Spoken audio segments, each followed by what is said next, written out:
adanya undang-undang atau peraturan yang lebih dulu mengaturnya daripada perbuatannya.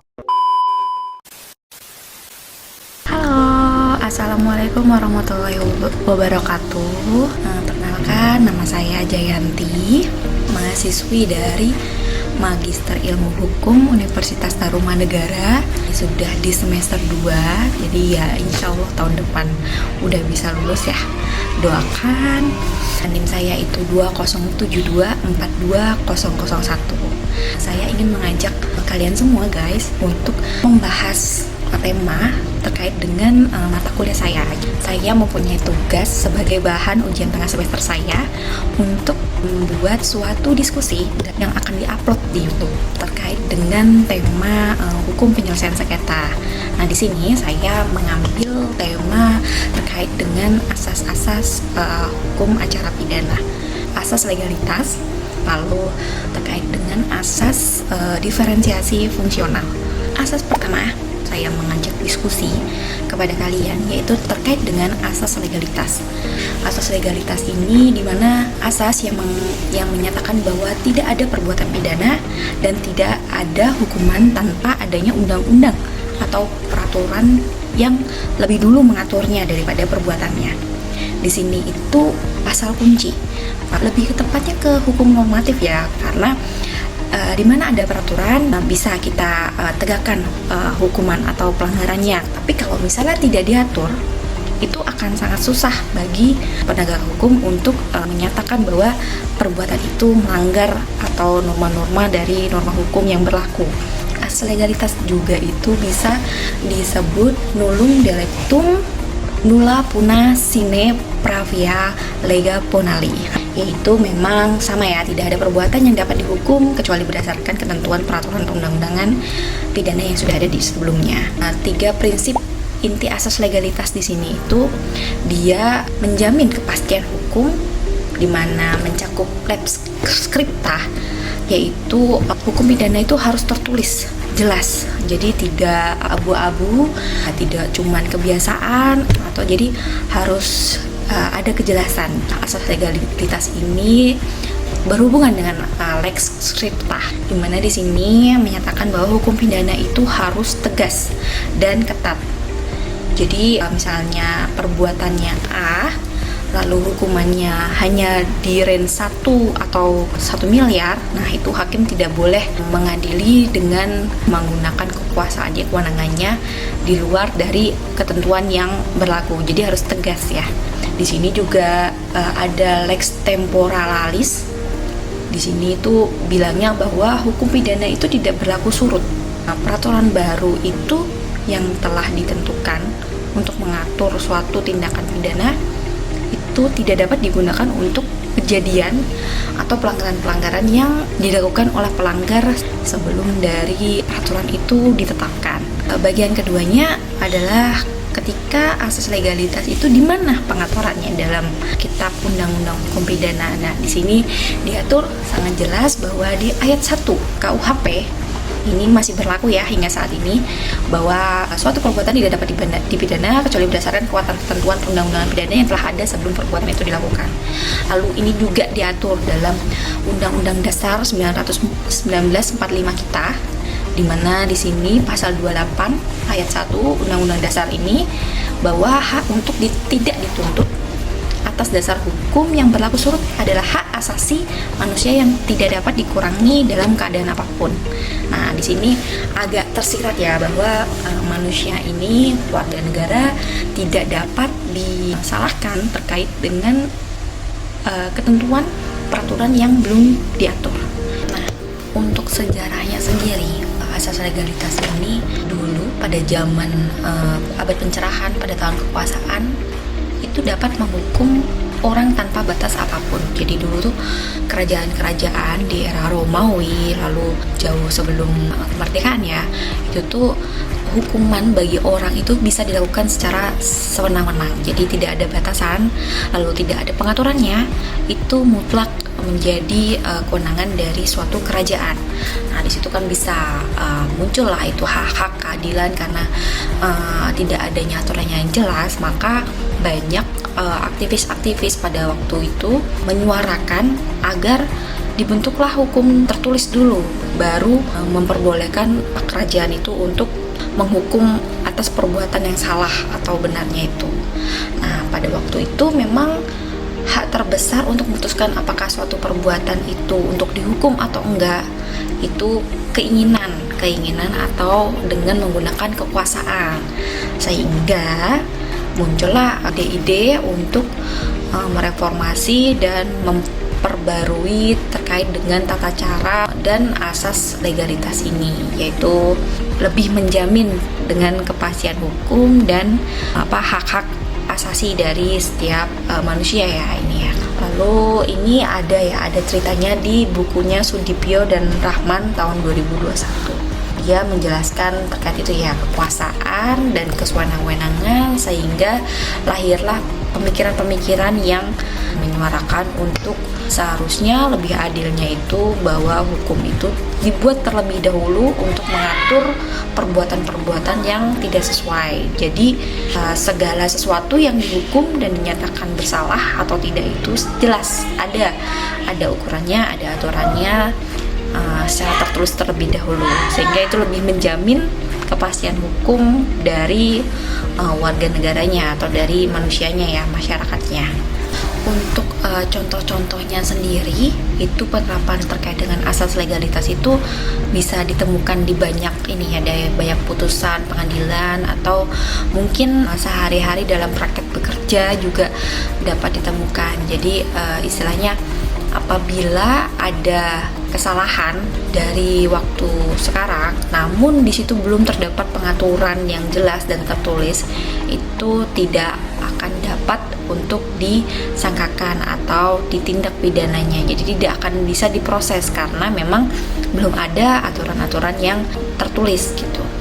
Misalnya peraturannya, kewajiban untuk tidak dilarang atau itu dinyatakan hal yang bersalah itu baru diatur sekarang, tapi perbuatannya yang melanggar itu telah terjadi sebelum peraturannya itu terbentuk, itu juga tidak dapat diproses untuk tindak pidana. Jadi memang asas legalitas ini saklek harus aturannya dulu yang ditetapkan, aturan dulu untuk tertulis. Lalu ketika ada perbuatan, maka perbuatan itu dapat diproses untuk apakah ini melanggar atau tidak sesuai dengan peraturan yang telah ditetapkan itu. Tapi kalau misalnya belum terdapat, itu tidak akan dapat dipidanakan. Seperti itulah contohnya. Dari asas-asas itu ada asas yang menyimpangi legalitas sendiri. Apa aja? Oke, kita sekarang lanjut terkait dengan asas yang menyimpangi asas legalitas. Jadi memang asas legalitas ini bukan satu-satunya yang berdiri kokoh. Jadi memang ternyata dalam perkembangan waktu ini ada juga yang mengecualikan dari asas legalitas ini. Oke, yang pertama untuk asas yang menyimpangi asas legalitas ini yaitu asas retroaktif dalam kasus luar biasa. Nah, ini memang biasanya ditemukan dalam kasus-kasus yang kejahatannya itu luar biasa. Contoh kayak kasus pelanggaran hak asasi manusia atau kasusnya korupsi. Jadi memang yang menimbulkan dampak yang signifikan sehingga adalah asas retroaktif di hukuman pidana dari peraturan korupsi dan pelanggaran hak asasi manusia. Extraordinary crimes ya. Jadi contohnya pasal 43 ayat 1 Undang-Undang Nomor 26 tahun 2000 tentang Pengadilan HAM memperbolehkan hukum pidana HAM berlaku surut. Ini latar belakangnya dilakukan untuk menegakkan keadilan internasional dan menuntut pelaku kejahatan genosida atau kejahatan terhadap kemanusiaan yang dimana itu belum dibentuk peraturannya. Jadi perbuatannya itu sudah di masa lalu, tapi memang pelanggarannya itu sangat masif dan kejahatan yang luar biasa. Tapi itu perbuatannya itu di masa lalu, dan UU Pengadilan HAM-nya itu belum terbentuk. Nah, meskipun asas legalitas ini adalah tembok pertahanan utama, di mana itu memegang erat bahwa setiap manusia itu tidak akan dapat bisa dipidana, tidak akan dapat bisa disalahkan ketika belum ada peraturan tertulis yang mengaturnya. Tapi Undang-Undang Pengadilan HAM memberikan ruang bagi pertimbangan keadilan untuk kejahatan-kejahatan yang luar biasa, keadilan material dan kebutuhan penuntutan kejahatan luar biasa. Ini contohnya nih ya, kasus bom Bali. Jadi di tahun 2002, di situ kan masif ya tindak pidana terorisme, di mana itu tuh belum diatur dalam undang-undang saat peristiwa terjadi. Nah, setelah undang-undangnya telah diatur, maka aparat penegak hukum itu menggunakan asas retroaktif berdasarkan pasal khusus terkait pelanggaran HAM untuk menjerat pelaku. Jadi di sini hanya hal-hal yang kejahatan luar biasa yang bisa mengesampingkan dari asas legalitas. Lalu yang kedua, asas oportunitas, di mana di sini definisinya itu merupakan prinsip dalam hukum acara pidana yang memungkinkan penuntut umum untuk menyampingkan penuntutan terhadap suatu perkara tindak pidana di mana itu mempengaruhi kepentingan umum. Jadi meskipun ada yang bukti yang cukup untuk menuntut, udah jelas-jelas itu ada pelanggaran lah, tapi penuntut umum ini diberikan kewenangan untuk mengesampingkan ini asas legalitas karena mempertimbangkan adanya kepentingan umum dari masyarakat. Jadi penuntut umum dapat memutuskan untuk tidak melanjutkan proses hukum jika dianggap bahwa penuntutan tersebut tidak akan memberikan manfaat bagi masyarakat, malah justru akan merugikan kepentingan umum. Nah, di sini dasar hukum sendiri itu diatur dalam pasal 35C Undang-Undang Nomor 16 Tahun 2004 tentang kejaksaan, di mana yang menyatakan bahwa Jaksa Agung, hanya Jaksa Agung sih kalau saya lihat di pasal ini, yang dapat menyampingkan perkara berdasarkan kepentingan umum. Ini menunjukkan bahwa asas oportunitas ini tidak dapat diterapkan secara sembarangan ya, hanya yang memenuhi untuk mengganggu kepentingan umum atau dampak sosial dari penuntutan tersebut. Jadi memang dalam praktiknya ini asas oportunitas seringkali disebut sebagai teponering yang dapat dilakukan oleh Jaksa Agung yang tadi itu, dan tidak semua jaksa memiliki kewenangan ini untuk melaksanakan. Tujuannya untuk mengambil kebijakan ini, untuk mengesampingkan ini tidak bisa secara sembarangan gitu ya. Jadi memang harus Jaksa Agung sendiri, dan mungkin memang harus sesuai dengan pertimbangan-pertimbangan yang matang ya untuk menggunakan asas ini. Nah, di sini juga ada implikasi dan tantangan ya. Mungkin menurut saya pribadi, untuk menentukan adanya kepentingan umum sendiri itu tidak mudah ya, karena itu memang bukan sesuatu yang bisa diukur. Jadi mungkin ada pihak yang menyatakan ini mengganggu kepentingan umum, atau ada pihak juga yang berpandangan lain. Jadi mungkin di sini Jaksa Agung ini sudah diperankan sebagai hakim.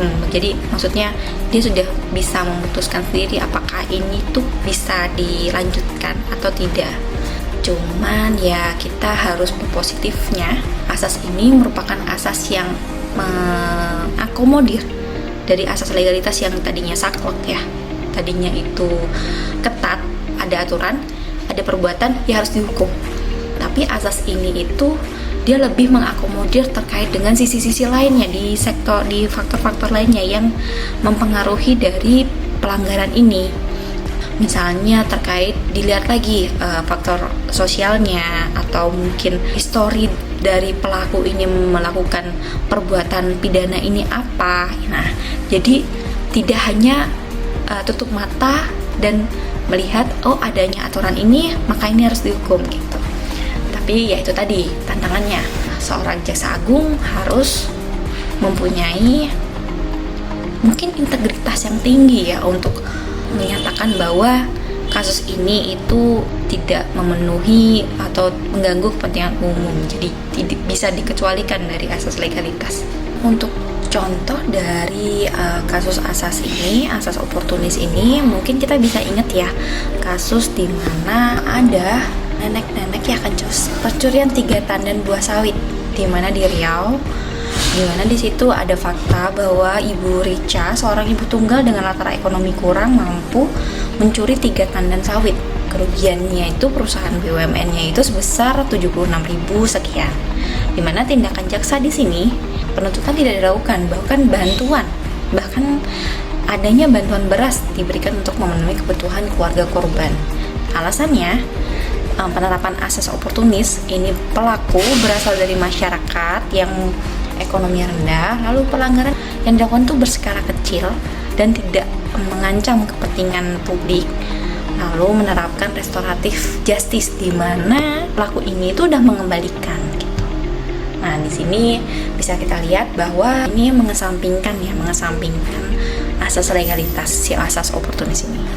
Yang kedua ini asas diferensiasi fungsional, itu dalam hukum acara pidana itu merujuk pada pemisahan tugas dan fungsi antara aparat penegak hukum sehingga setiap institusi dapat menjalankan kewenangannya secara spesifik dan independen tanpa dominasi, tanpa adanya sangkut paut dari pihak lain. Nah, ini prinsip ini juga pertama kali diperkenalkan dalam Undang-Undang KUHAP ya, dan kini ada juga diadaptasi dalam rancangan KUHAP. Nah, 3 elemen utama yaitu dari asas ini adalah penyidik atau penyelidik, di mana ini dijalankan kepolisian, yaitu bertugas mencari fakta, bukti, mengamankan tempat kejadian perkara, lalu menangkap tersangka dan melakukan pemeriksaan awal. Nah, yang kedua, pihak kedua itu adalah penuntut umum atau jaksa yang bertugas menilai berkas penyidikan, melakukan penuntutan, lalu menyusun surat dakwaan dan mewakili negara di persidangan. Lalu yang ketiga ini adalah pengadilan, di mana hakim ya, yang ini hakim yang memegang peran di mana mengadili perkara yang dilimpahkan oleh penyidik dan penuntut umum dan menegakkan putusan secara final, termasuk pengawasan terhadap eksekusi dari putusan pengadilan tersebut.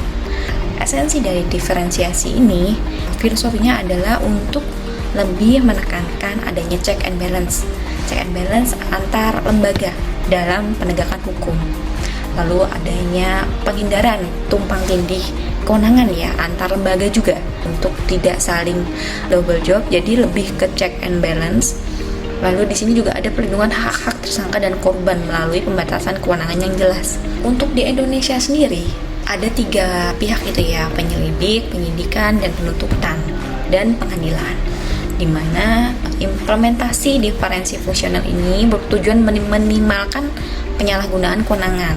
Namun yang terjadi perkembangan sekarang ini dan mungkin diadopsi di RUU KUHP ya kalau tidak salah ya, itu juga menampung adanya kritik-kritik di mana proses penegakan hukum dari 3 lembaga ini yang telah dipisahkan kewenangannya ini menuai berbagai kritik, yaitu salah satunya proses yang sangat lama, lalu susahnya koordinasi antar pihak lembaga. Yang diketahui di Indonesia ini kan ego dari pihak lembaga berwenang itu kan sangat gede ya, ego sektoralnya seperti itu, jadi susah, lalu mungkin lama juga ya kasusnya penegakan hukum. Jadi memang ada beberapa tahap di mana tahapan-tahapan itu prosesnya memakan waktu dan mungkin tidak sedikit yang ada biaya-biayanya, sehingga ini dirasa bagi sebagian pihak itu kurang efektif. Jika disimpulkan bahwa asas legalitas itu merupakan asas yang penting dari hukum acara pidana, lalu asas legalitas ini itu juga ada asas-asas yang menyampingkan, yaitu asas oportunitis, lalu asas retroaktif, asas diferensiasi fungsional ini juga sangat relevan untuk ditegakkan. Hanya saja memang pada saat perkembangan sekarang ini menuai banyak kritik ya asas diferensiasi fungsional ini, karena memang masing-masing proses dalam tahapannya, dalam penyelidik lalu penuntut umum dalam litigasinya itu memerlukan proses waktu yang lama dan susahnya untuk koordinasi dari masing-masing lembaga tersebut. Harapannya apa? Supaya nanti koordinasi dan pembuktian dan penegakan hukum ini itu akan lebih maksimal ya. Segitu saja dulu pembahasan kali ini ya terkait dengan asas hukum acara pidana, khususnya asas legalitas dan asas diferensiasi fungsional. Saya Jayanti, saya pamit undur diri. Mungkin kita akan ketemu di kesempatan lain, dan assalamualaikum warahmatullahi wabarakatuh. Dadah.